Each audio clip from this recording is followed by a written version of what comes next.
Hello, everyone. I'm Kim Snyder, the Director of Teacher and Principal Support at the Nebraska Department of Education. Thank you for joining my esteemed colleagues and me as we discuss one of the newly revised Nebraska Teacher and Principal Performance Standards. I'll have my colleagues introduce themselves now. Hi, I'm Ellie Fields, and I'm a former student at Harvard Public Schools. Hi, I'm Michelle Helt, a third grade teacher in South Sioux City and the 2018 Nebraska Teacher of the Year. Hi, I'm Charity Labrie. I'm a principal with Grand Island Public Schools. Hi everybody, I'm Julie Downing. I'm a staff developer at ESU 13 in the Panhandle. Hello everyone, I'm Mike Tion. I'm in the College of Education at the University of Nebraska at Kearney. Thanks, everyone. These teacher and principal performance standards are the foundation of a larger educator effectiveness system that focuses on a shift in how Nebraska supports and develops teachers and principals to ensure that each student has what they need at the right moment, at the right level, and with the right intensity. The standard that we're going to talk about today in this video is the teacher standard, planning and preparation. Mrs. Helt, since you're a teacher, let's hear what you have to say about it while I share my screen. The first thing that comes to mind when I think of planning and preparation is being purposeful about designing instruction and utilizing high quality learning materials in order to address standards and student needs. When I think of planning and preparation, I envision my teacher taking time to ensure the success of not only the lesson at hand, but also the success of the classroom in general. I agree. Another thing that comes to mind is the focus of meeting the needs of each student so they can achieve the rigorous learning goals. My assumption is that a major component of this planning and preparation standard is using various research-based resources within a local community context to achieve rigorous learning goals. Let's see if our assumptions align with these standards. The standard of planning and preparation reads, the teacher plans using district and state content standards, district-supported curriculum, instructional materials and strategies, evidence-based resources, data, and community context to address the needs of each student in achieving rigorous learning goals. Indicator A says, the teacher, in collaboration with colleagues, prioritizes district and state standards to ensure vertical alignment and appropriate pacing of the curriculum. This indicator really focuses on the importance of working together as a team to implement a systemic approach to incorporating state and district standards at all levels of the curriculum. Teacher candidates need to understand each standard and its depth of knowledge and determine what mastery of each standard looks like. Once a teacher understands this connection, they can be better consumers of their district's curriculum. Another key aspect of this indicator that stood out to me was the importance of creating a systemic approach to ensure all standards are addressed throughout a student's educational career. This can only occur when staff work together and collaborate to address student learning across the entire district.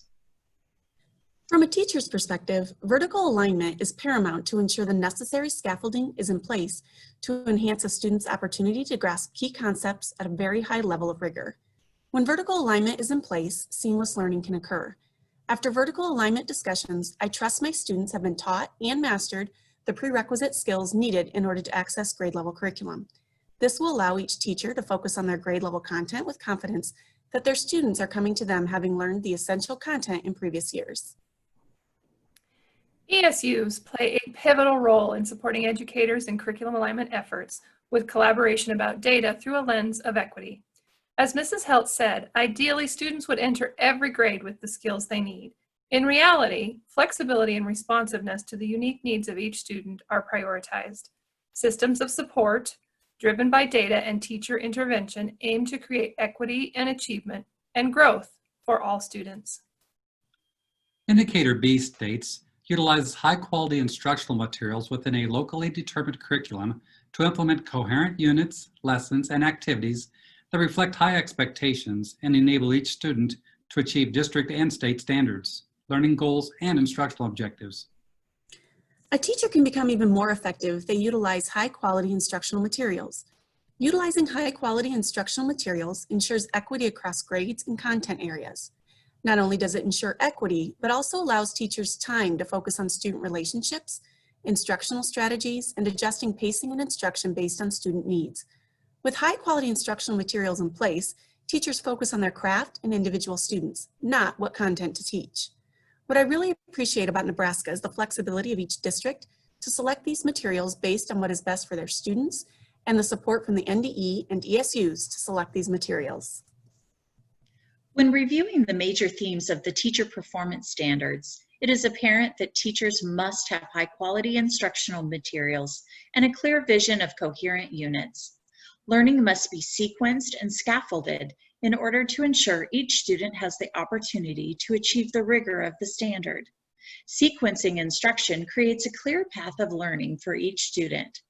This systemic process can positively impact the opportunity gaps that are so evident, especially for our more mobile students. In Indicator C, an effective teacher supplements locally determined curriculum and district-supported high-quality instructional materials by evaluating and selecting resources to support specific student needs while maintaining a challenging yet engaging learning experience. An effective educator knows when it is necessary to supplement the curriculum in order to meet the diverse needs of students. Enhancing and enriching the curriculum based on students' performance will ensure each student is successful. The driving force in any classroom should always be students. Students and their learning progression will inform teachers on how to proceed. Utilizing formative assessments will take some of the guessing work out of teaching. When robust and rigorous formative assessment data is analyzed, teachers will know when to slow the pacing and supplement the curriculum, as well as when to enhance the curriculum to extend student learning.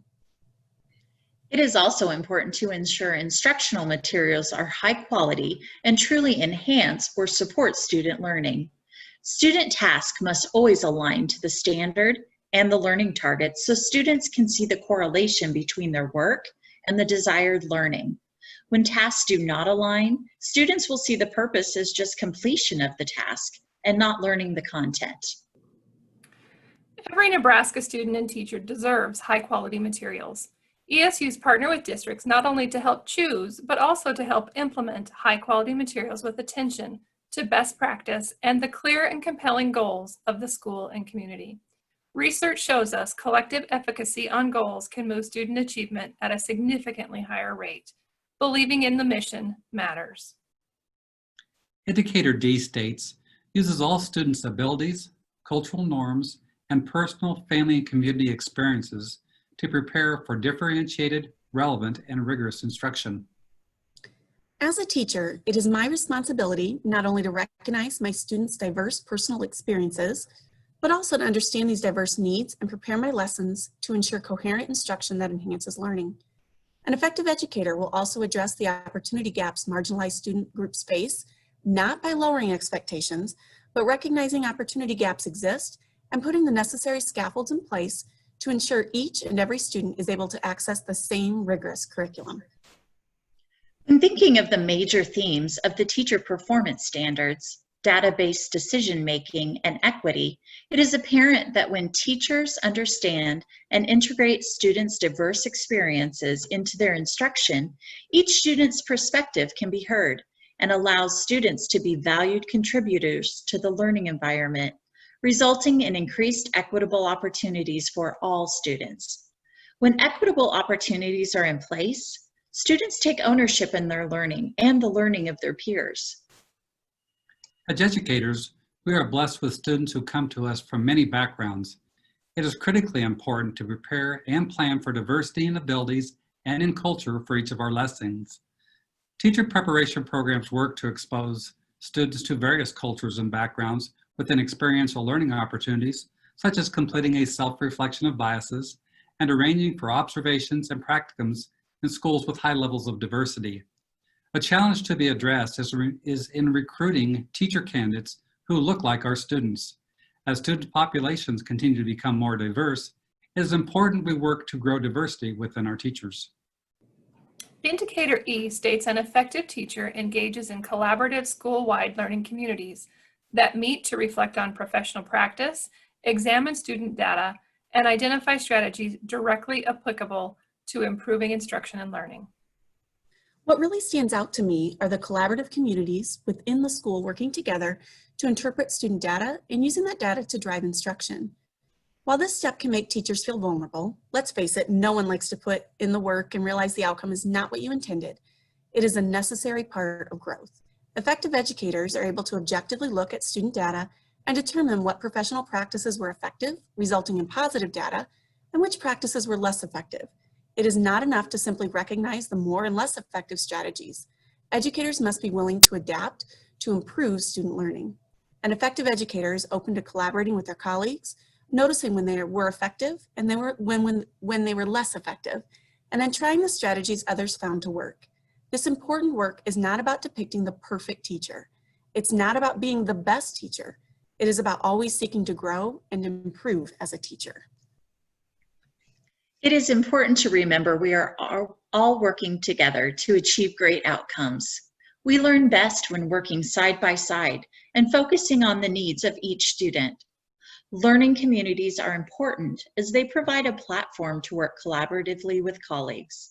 Learning communities serve both teachers and students as they influence instructional adjustments to better serve student needs.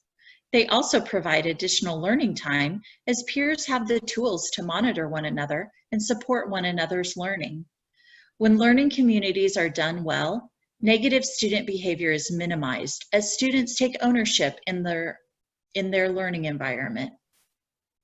Professional learning communities can be a lonely experience for singleton teachers working in areas in which they are the entire department. Many rural districts have collaborated with neighboring districts or worked with their ESUs to gain access to content peers. It is important that team leaders are conscious of the challenges faced by these teachers and are creative in working towards solutions. Mike, I totally hear what you're saying. ESUs support districts and teachers in the real-time work of professional learning communities. That work may look like small group support, teacher and principal coaching, consultation, and professional development. These efforts and dynamic teacher decisions at every level must be supported in order to realize better student outcomes. Indicator F states uses multiple sources of relevant data to tailor culturally responsive learning experiences that address students' academic, physical, social-emotional, and mental health needs with specific attention towards equitable opportunities and outcomes for all student groups. A teacher should look at data to drive instruction, but an effective teacher also looks at the whole child when making decisions. A principal once told me every student should be seen as an asset, never as a liability. Recognizing each student as an asset allows teachers to celebrate each student's uniqueness and embrace their individuality. Students who feel valued and safe with their teacher and within their classroom will have a greater focus on their learning and growth, as their physical and emotional needs will have been met. When students are known and at the heart of the school, specific attention is given in order to provide equitable opportunities to each student, resulting in growth for all student groups. Schools may have to seek out opportunities or adjust practice in order to benefit underserved student groups. Educators may have to access family and community resources to enhance their understanding of marginalized groups and reflect on their own bias in order to serve students equitably. After listening to this conversation, I realize how truly vital it is for teachers to design instruction that meets the needs of each student. As I realize it may be difficult to design a classroom lesson that reaches all students, I do believe that if they do, students will feel more comfortable and eager to learn. Being able to adapt is important when preparing for your classroom lessons. I think what Mrs. Labrie said captures the essence of what students are feeling. When students are known and at the heart of the school, specific attention is given in order to provide opportunities where each student succeeds. As a student, I appreciate when the teacher centers their classroom around every student, creating a culture where students not only succeed, but they thrive. I don't know how much time and effort it takes to plan and prepare for classes, but my classmates and I can tell when our teachers have prepared with us in mind and are invested in our learning. I enjoy being challenged, and I appreciate it when the curriculum is meaningful and purposeful. When the teacher plans and executes student-centered lessons, they are consciously creating a learning environment that the kids want to be a part of. Thank you again to my colleagues for being a part of this video. If you have any questions about this standard or any of the other standards, please contact me.